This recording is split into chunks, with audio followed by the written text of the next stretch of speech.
All right, folks, welcome back. If you are someone who is interested in silver and wants to know what's happening every single day, the most important news, make sure you click subscribe because I will do that for you. You will never miss a beat. You'll always be updated with what's happening, especially with so much happening across the world right now.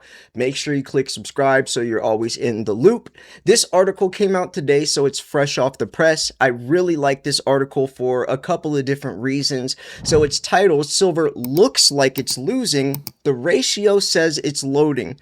So the facade of silver just down in the dumps actually isn't the truth. There's something more going on behind the scenes, and it has to do with the ratio. They even have down here a part which says what happens next. So they're going into this playing the tape through of silver, and it came out today, so everything is up to date. I really think you guys will enjoy this. I did, and I think we can take a lot out of this. Once again, make sure you subscribe if you want daily silver news brought to you.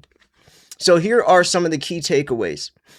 The gold to silver ratio closed Friday at 69-1, its highest weekly close since the Iran war peak weeks, driven by the Fed's hawkish June 17th FOMC repricing that pushed September rate hike odds from 29% to approximately 68% in a single week.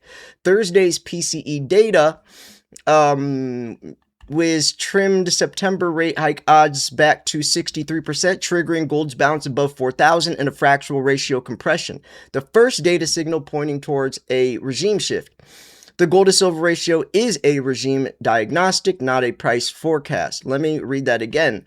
The gold to silver ratio is a regime diagnostic, not a price forecast. At 69-1, it signals that the rate hike fears is the dominant force, not silver supply or industrial fundamentals, which remain structurally intact through a sixth consecutive annual supply deficit. So the gold to silver ratio measures how many ounces of silver it takes to buy 1 ounce of gold. It closed Friday at 69-1, its highest weekly close since the early weeks. 3 weeks of the most hawkish Federal Reserve repricing of 2026 pushed it back to 69. That asymmetry is the story. So both metals are sharply down for the week as rate hike expectations dominated paper market trading. You can see the gold to silver ratio right here. Here is a 30-day trend. So what is the ratio telling you?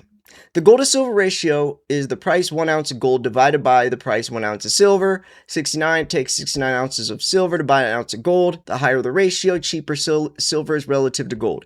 So since the gold standard ended in 71, the ratio is at its average is around 65-1. I've always seen it more like 75-1 during my time stacking. We saw it as high as 125-1 in March of 2020 when silver was like $11. The historical average for thousands of years was 16-1. Before that was 8-1 as some of the earliest averages, and that's because that's the ratio comes out of the Earth's crust. The earliest average I ever found, which was in my book called Silver's the New Gold, Divorcing the Dollar That's Designed to Enslave You, is 2.5-1, and back then it was 2.5 parts silver equals 1 part gold. That was the earliest ratio, was 2.5-1. Back then they treated silver as magic. It was magical because it can purify water. It has antimicrobial properties. I mean, it's the most highly conductive metal. It was magic to them. So, anyways, they're talking about, oh, they even mentioned it right here. I didn't even read that part. So yeah, it hit 127-1 during the panic of March 2020.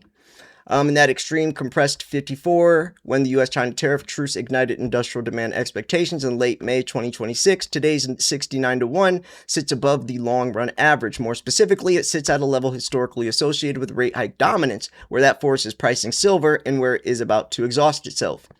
So why did the gold to silver ratio widen to 69-1? And by the way, you can actually trade the gold to silver ratio to earn free gold or free silver. For example, let's say the gold to silver ratio is 100-1. So you go into your local coin shop with 100 ounces of silver. You trade it for an ounce of gold. So now you have an ounce of gold. You no longer have any silver. You have an ounce of gold because the gold to silver ratio was 101. Let's say in 6 months, the ratio goes to, let's say, 110 to 1. Now you could take that ounce of gold in exchange for 110 ounces of silver. So you just earned 10 ounces of silver for free. You didn't spend a single penny and you just made 10 ounces. Now it can work both ways. You could do it with gold or silver, but it's a little tricky because you have to have the lowest premium cheap stuff so you don't lose all of that extra money within the premiums, right? So you want to get cheap stuff, usually bars are the best way to do it, or generic rounds or something. But you can trade the gold to silver ratio to earn free gold or free silver. So, let's see. So why did it tighten? So silver runs on two pricing engines simultaneously, monetary and of course the industrial. Now the Federal Reserve's June 17th FOMC meeting was Chair Kevin Warsh's first. 9 of 18 policymakers projected at least one rate hike before the year. 9 of 18. Bank of America projects 3. I think it was September, October, in December, one of those. But yeah, Bank of America projects 3. The Dutch Bank projects 2. At least 9 of 18 say 1. So that hawkish shift activated silver's monetary engine in reverse. Specifically, higher expected rates mean higher real yields, which increase the opportunity cost of holding non-yielding assets like silver. The US dollar index strengthened to a 13-month high. Both metals sold off, but silver fell harder than gold, widening the ratio from 62 to 69 in 8 trading days. So what data is missing? The May PCE inflation data released Thursday was collected entirely before the US-Iran peace roadmap began unwinding oil prices. Any deflationary benefit flowing from the ceasefire will not appear in official inflation data until the June PCE release in late July of 26. In other words, the Federal Reserve is tightening its forward guidance based on a rearview mirror. You can see how that could be concerning, or maybe not as accurate. You know, a lot of people base what they're going to do off of assumptions of, you know, these FOMC meetings. They're assuming that they're going to come out and say this or this, and they're, you know, maybe they're right, maybe they're wrong, and if they're wrong, then they just based off of false information. And even when they hear the numbers of what they say, those are, you know, from the FOMC meeting, a lot of times those are assumptions. So we're speculating on a speculation of numbers that might or might not happen, which you could see could be very concerning because we don't really ever know. So let's keep moving on. The annual rate ticked up to 3.4%, the high since October, and that's of 23 per the Bureau of Economic Analysis. So as a result, September rate hike possibility fell from 68 to 63, and gold bounced from 39.50 back above 4,000. So what history says happens next? Importantly, the gold to silver ratio does not forecast price levels. What it does is signal when one metal is historically cheap relative to the other, right?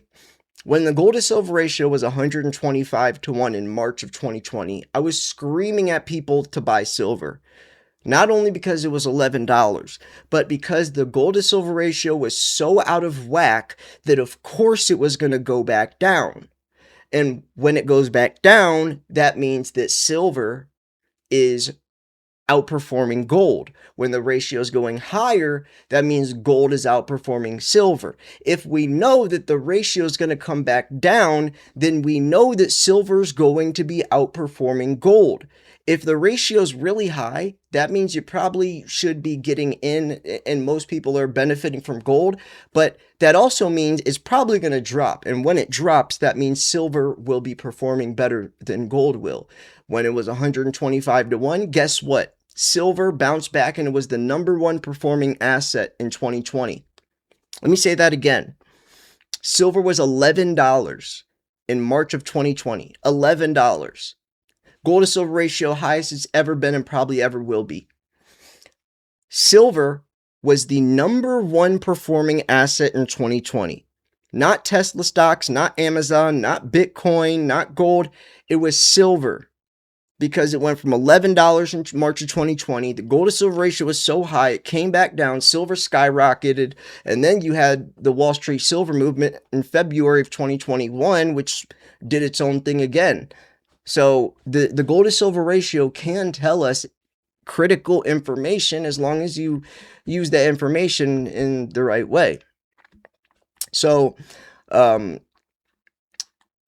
what happens next? 69-1, silver's monetary engine is suppressed. Industrial engine is running at reduced speed due to macro caution. When monetary headwinds ease, as they do at every rate cycle terminal phase, both engines receive a tailwind simultaneously, and as a result, that dual engine recovery is silver's structural advantage over gold. Gold operates primarily on a monetary engine. Silver, when the Fed narrative shifts, gets amplified by industrial demand simultaneously. The tariff truce episode in May of 26 demonstrated this unusual clarity. Ratio compressed from 67 to 54 in 11 trading days as industrial demand expectations surged along monetary repricing. From the current setup, the same math runs in reverse. So it's a double-edged sword. Is the supply deficit still intact? Yes. So what to watch? The next material data point for the gold to silver ratio is June PCE release scheduled by the Bureau of Economic Analysis for July 30th.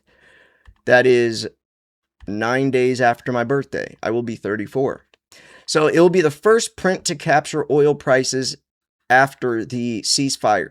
If it shows the deflationary pipeline working, rate hike odds for September will reprice sharply lower and silver's monetary engine will begin to recover. Specifically, a ratio compression from 69 back to 60 implies silver outperforming gold by roughly 13 percentage points, assuming gold's price holds. The gold to silver ratio is not a buy signal, it's a diagnostic. 69-1 on Friday close, it is diagnosing a market in which rate hike fear has temporarily priced out silver's dual engine recovery potential, yet the fundamentals, 6-year deficit, industrial demand from the energy transition, historically widening mining margins have not changed, only the paper market narratives has. That is not a loss, this is a setup. It's a very good point. The reason why silver's price is down is all from the paper market. It's almost like an illusion, right? Only the paper market narrative has a narrative. Why should a narrative be affecting something that's based off of fundamentals? It shouldn't. And we know since that is, and it's holding the price down, giving us silver for cheaper, we might as well take advantage of it. That's a no-brainer. So anyways, yeah, I'm going to wrap this video up. I thought this was a good article. I think, they made a good point. Silver looks like it's losing, but the ratio says it's just loading.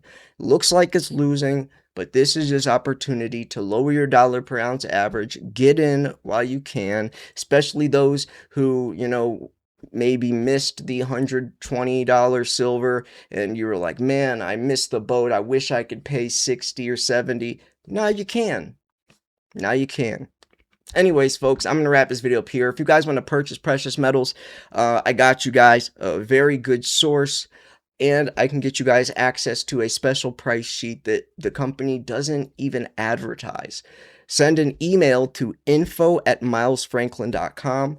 Let them know Slayer sent you and ask for the special price sheet. It's a sheet, it's a list that they don't even advertise.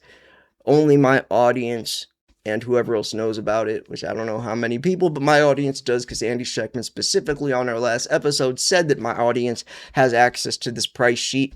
They do. So take advantage of that, especially with these prices. Anyways, I'm going to wrap this video up here. Thank you so much for tuning in. This was Silver Slayer. Go check out the other video I posted today.